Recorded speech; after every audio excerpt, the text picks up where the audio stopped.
அன்பு நேயர்கள் அனைவருக்கும் இனிய வணக்கம். கடகம் ராசிக்காரர்களான உங்கள் அனைவருக்கும் இன்றைய பதிவிற்குள் நாம் முழுமையாக செல்வதற்கு முன்னால் அந்த முழு முதற் கடவுள் முருகப்பெருமானை மனதார பிரார்த்தனை செய்துவிட்டு தொடங்கலாங்க. ஓம் முருகா போற்றி, ஓம் முருகா போற்றி, ஓம் முருகா போற்றி, என்னை காக்கும் செந்தில் வடிவேலனே போற்றி. நிச்சயமாக உங்களுக்கு நல்லதே நடக்கும், நல்லது மட்டும்தான் நடக்கும் என்று மனதார நம்புங்கள். நம்முடைய கடகம் ராசிக்காரர்களை பொறுத்தவரைக்கும் நான் மட்டும் நல்லா இருக்கணும் அப்படிங்கிற அந்த சுயநல குணம் உங்களுக்கு எப்போதுமே வராதுங்க. தன்னை சுத்தி இருக்கிற எல்லாருமே நல்லா இருக்கணும், எல்லாரும் சந்தோஷமா வாழணும் அப்படிங்கிற ஒரு உன்னதமான பொதுநல குணத்தோட தான் இந்த உலகத்துல நீங்க வாழ்ந்துட்டு இருக்கீங்க. உங்களை பொறுத்தவரைக்கும் உங்களுடைய சொந்த வாழ்க்கையில எவ்வளவு பெரிய பிரச்சனைகள் வந்தாலும் அத பத்தி நீங்க துளி கூட கவலைப்படவே மாட்டீங்க. ஆனா உங்களுக்கு நெருங்கிய ஒரு உறவினருக்கோ அல்லது நண்பருக்கோ வாழ்க்கையில ஒரு கஷ்டம்னு வந்துட்டா அத தாங்கிக்க முடியாம ஓடிப்போய் உதவி செய்யக்கூடிய நல்ல மனசுக்காரங்க நீங்க. இவ்வளவு அருமையான நற்குணங்களை கொண்ட கடகம் ராசி அன்பர்களே, எல்லாரும் ஆரோக்கியமா சௌக்கியமா இருக்கீங்களா? எங்கம்மா நீங்க வேற எங்கள பார்த்து இப்படி ஒரு கேள்விய கேக்குறீங்களே. எங்க வாழ்க்கையில நாங்க அனுபவிக்கிற கஷ்டத்தையும் பிரச்சனைகளையும் பார்த்தா நாங்க ஆரோக்கியமா இருக்கிற மாதிரியா உங்களுக்கு தெரியுது? நாங்களே ஒவ்வொரு நாளும் கண்ணீர் சிந்தி வாழ்ந்துட்டு இருக்கோம். நீங்க வேற ஏங்கம்மா காமெடி பண்றீங்க அப்படின்னு உங்க மனசுக்குள்ள நீங்க நினைக்கிறது எனக்கு தெளிவா புரியுதுங்க. கடகம் ராசிக்காரர்களே, கவலைப்படாதீங்க. உங்க வாழ்க்கையில இதுவரை நீடிச்சு வந்த கஷ்டமான சூழ்நிலைகள் எல்லாமே இனி வரக்கூடிய காலங்கள்ல பனி போல மறைய போகுதுங்க. உங்களுடைய நீண்ட நாள் ஆசைகள் கனவுகள் எல்லாமே ஒவ்வொன்னா நிறைவேற போகுது. திருமணம் ஆகாமல் தள்ளி போய்கொண்டிருந்தவர்களுக்கு நிச்சயம் இனிதே திருமணம் நடக்கப் போகுது. குழந்தை பாக்கியம் இல்லாத தம்பதிகளுக்கு மழலை செல்வம் கிடைக்கப் போகுது. குறிப்பாக பூர்வீக சொத்து ரீதியாக நீடிச்சு வந்த அனைத்து விதமான சிக்கல்களுக்கும் கோர்ட் கேஸ் பிரச்சனைகளுக்கும் ஒரு நல்ல தீர்வு கிடைக்கப் போகுதுங்க. உங்களுக்கு நியாயமாக வரவேண்டிய பூர்வீக சொத்துக்கள் உங்கள் கைக்கு வந்து சேரப்போகுது. இதுநாள் வரைக்கும் உங்களை மதிக்காம நீங்க வேண்டவே வேண்டாம் அப்படின்னு உதறி தள்ளிட்டு போன சொந்த பந்தங்கள் உறவினர்கள் எல்லோருமே இனி வரக்கூடிய காலங்கள்ல உங்களுடைய அருமை தெரிஞ்சு உங்களை தேடி வரப்போறாங்க. பொதுவாகவே புத்தாண்டு வரும்போதோ அல்லது பிறந்தநாள் வரும்போதோ நாம் ஏதோ ஒரு உறுதிமொழி எடுக்கிறது வழக்கம். ஆனா அத கடைசி வரைக்கும் நிறைவேற்றுறது ரொம்பவும் கஷ்டமான காரியங்க. காலத்தின் கட்டாயத்திற்கு தலை வணங்குகிறேன் அப்படின்னு சொல்றது அரசியல்வாதிகள் தேர்தல்ல தோற்ற பிறகு சொல்லக்கூடிய ஒரு டயலாக். 2026ஆம் ஆண்டுல யாரும் நான் இனிமே மாறப்போறேன் அப்படின்னு வெற்ற உறுதிமொழிகளை எடுக்க வேண்டாம். ஏன்னா மனிதர்களுக்கும் அந்த திடீர் உறுதிமொழிகளுக்கும் ஒரு காம்போவே செட் ஆகாதுங்க. அதுக்கு பதிலா உங்க வாழ்க்கையில என்ன செய்யணும், உங்களுக்கு என்ன தேவை அப்படிங்கறத பத்தி ரொம்பவே பிராக்டிக்கலா, அதாவது நடைமுறை ரீதியா நீங்க சிந்தனை பண்ணுங்க. ஒவ்வொரு மாசமும் உங்க வாழ்க்கையில என்னென்ன மாற்றங்கள் நடக்கணும் அப்படின்னு ஒரு தெளிவான பிளான் போடுங்க. ஒரு புது பைக் வாங்குறதா இருந்தாலும் சரி, நீட் தேர்வுல பாஸ் பண்றதா இருந்தாலும் சரி, உங்க குடும்பத்தை கௌரவமா வழி நடத்துறது, கார் வாங்குறது, திருமணம், குழந்தை பாக்கியம் அல்லது ஒரு புது தொழில் தொடங்குறது போன்ற லட்சியங்களை மட்டும் முடிவு செய்யுங்க. ஆனா நான் மாறுகிறேன் அப்படின்னு மட்டும் நீங்க தப்பு கணக்கு போடாதீங்க. ஏன்னா அது தோல்வியில தான் முடியும். அதே போல இனிமே கடன் வாங்கவே மாட்டேன் அப்படின்னு உறுதிமொழி எடுக்கிறதும் வேஸ்ட் தான். 2026ஆம் ஆண்டுல கடகம் ராசிக்காரங்க ஒரு மிகப்பெரிய மாற்றத்தை அடைய போறாங்க. நீங்க மத்தவங்களுக்கு ஒரு நம்பிக்கை நட்சத்திரமா ஜொலிக்க போறீங்க. நல்ல குணம் கொண்டவர்கள் உங்க பக்கம் வந்து சேருவாங்க. உங்களை வீழ்த்த நினைச்ச எதிரிகள் நீங்க வளரத பார்த்து என்ன செய்யறதுன்னு தெரியாம முழி பிதுங்கி நிக்க போறாங்க. அரசாங்கம் மற்றும் அரசியல் துறையில இருக்கிறவங்களுக்கு இது ஒரு பொற்காலமா அமைய போகுது. முருங்கை மரத்தை நீங்க எவ்வளவுக்கு எவ்வளவு முறிக்கிறீங்களோ அவ்வளவுக்கு எவ்வளவு அது கிளை விட்டு வளர்ந்துட்டே இருக்கும்.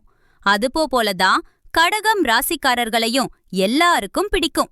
ஆனா கடகம் ராசி வளர்ந்தா அது தங்களுக்கு பயனுள்ளதா இருக்கணும்னு மத்தவங்க நினைப்பாங்க. அதனால கடகம் ராசிக்காரங்க இனிமேல் ரொம்பவே எச்சரிக்கையா ஒரு வியூகம் வகுத்து செயல்படணுங்க. முடியாத விஷயங்கள பத்தி வீணா யோசிச்சுட்டு இருக்காம எதுலயும் தைரியமா இறங்கி வேலை செய்யுங்க. குடும்பத்துக்குள்ளயோ அல்லது வெளியிடங்களிலோ உங்களுக்கு எதிரா யாரு என்ன பேசினாலும் அவங்கள பத்தி நீங்க துளி கூட கவலைப்பட வேண்டாம்.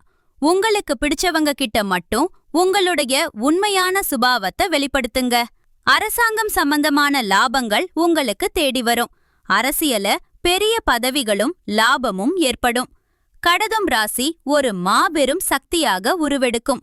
இந்த வருடத்தை பொறுத்த வரைக்கும் பணப்புழக்கம் உங்களுக்கு மிகச்சிறப்பா இருக்கும். உறவுகளுக்கு இடையே இருந்த விரிசல்கள் சரியாகி அன்பு மேம்படும். அதே சமயம் உங்களுடைய உடல்நலத்துல மட்டும் கொஞ்சம் கூடுதல் கவனம் எடுத்துக்கோங்க. உங்களுடைய வரவு செலவு கணக்குகளை நீங்களே நேரடியா கவனிங்க. அடுத்தவங்கள நம்பி ஒப்படைக்க வேண்டாம். உங்களை நோக்கி பாராட்டுகள் மழையாய் பொழியும். தடைப்பட்டு கிடந்த சுபகாரியங்கள் கைகூடும். திருமண வாழ்க்கை, காதல் வாழ்க்கை, குழந்தை பிறப்பு போன்ற விஷயங்கள்ல உங்களுக்கு ரொம்பவே சாதகமான பலன்கள் கிடைக்கும்.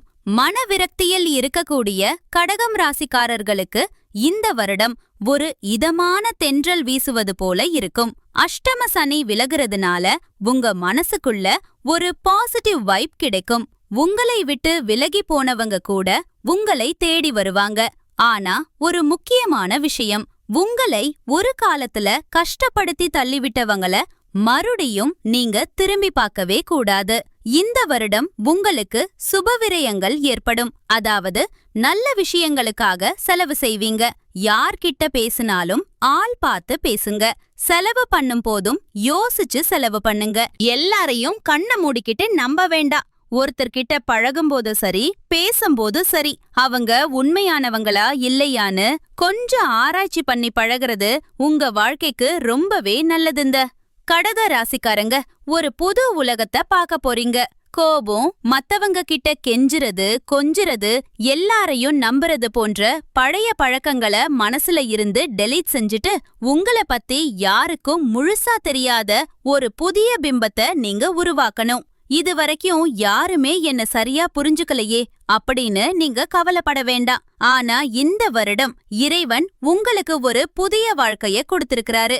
அதனால யாருக்கும் அவ்வளவு சீக்கிரம் புரியாத அளவுக்கு ஒரு ரகசிய வெற்றியையும் கொடுக்க போறாரு. உங்க வாழ்க்கையில நல்லதெல்லாம் இனி அடுக்கடுக்கா நடக்க போகுது. அரசியல்ல நீங்க போராடி உங்களுக்கான ஒரு தனி இடத்தை பிடிப்பீங்க. மே மாதத்துக்கு பிறகு பாத்தீங்கன்னா நீங்க தான் ராஜா. ஜூன் மற்றும் ஜூலை மாதங்கள்ல எண்ணற்ற நல்ல விஷயங்கள் உங்க வாழ்க்கையில அரங்கேற போகுது. உங்க லைஃப் ஸ்டைலே சூப்பரா மாறப்போகுது. இந்த வருடம் நீங்க ஒரு செலிபிரிட்டி பிரபலமா பலம் வருவீங்க. உங்க வாழ்க்கை ரொம்பவே அருமையான ஒரு வாழ்க்கையா அமைய போகுது. உங்களை மதிக்காத உறவுகள் உங்களை மதிக்க தொடங்குவாங்க. மத்தவங்களால செய்ய முடியாதுன்னு ஒதுக்கி வச்ச கடினமான காரியத்தை கூட நீங்க அழகா திட்டம் போட்டு வெற்றி அடைவீங்க. குறி தவறாத அம்பு போல நீங்க வாழ்ந்துட்டு இருக்கீங்க.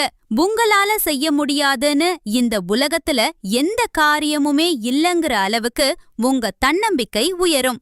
ஜோதிட சாஸ்திரப்படி 4வது ராசியான கடகம் ராசியில் புனர்பூசம் 4ஆம் பாதம், பூசம் மற்றும் ஆயில்யம் ஆகிய நட்சத்திரங்கள் இருக்கு. இந்த ராசிக்கு அதிபதி சில்வர் பிளானட் என்று அழைக்கப்படும் சந்திர பகவான். உங்களுக்கு ரிஷபம், கன்னி, விருச்சிகம், மகரம், மீனம் ஆகிய ராசிக்காரர்கள் நல்ல நட்பு ராசிகளாக இருப்பாங்க. கடகம் ராசியில் பிறந்த நீங்க எப்போதுமே உயர்ந்த லட்சியங்களை கொண்டிருப்பீங்க. எதையும் திறமையுடன் செஞ்சு முடிக்கக்கூடிய ஆற்றல் உங்ககிட்ட இருக்கு. முயற்சி பண்ணா எதையும் சாதிக்கலாம்னு முழுசா நம்புவீங்க. உங்க கவலைகளை வெளியில காட்டாம சிரிச்ச முகத்தோட இருக்கிற உங்க வாழ்க்கையில இந்த மாதம் சுணங்கி கிடந்த எல்லா காரியங்களும் வேகம் எடுக்கும். எதிர்பார்த்த காரியங்களை செஞ்சு முடிக்க கொஞ்சம் அதிகமா உழைக்க வேண்டி இருக்கும். வாக்கு நாணயம் உண்டாகும். முக்கிய புள்ளிகளின் நட்பு உங்களுக்கு கிடைக்கும். தொழில் மற்றும் வியாபாரத்துல கடுமையான உழைப்பு தேவைப்படும். ஆனா அந்த உழைப்புக்கு ஏத்த பலன் நிச்சயமா கிடைக்கும். வெளியூர் பயணங்கள் செல்ல வாய்ப்பு இருக்கு. வியாபாரத்துல நேரடி கவனம் வைங்க. தேவையான பணம் சரியான நேரத்துல உங்க கைக்கு வந்து சேரும். உத்தியோகத்துல இருக்கிறவங்க வேலை விஷயத்துல ரொம்ப கவனமா இருக்கிறது நல்லது. வீண் அலைச்சல்கள் இருந்தாலும் உங்களுக்கான அங்கீகாரம் உங்களுக்கு தேடி வரும்.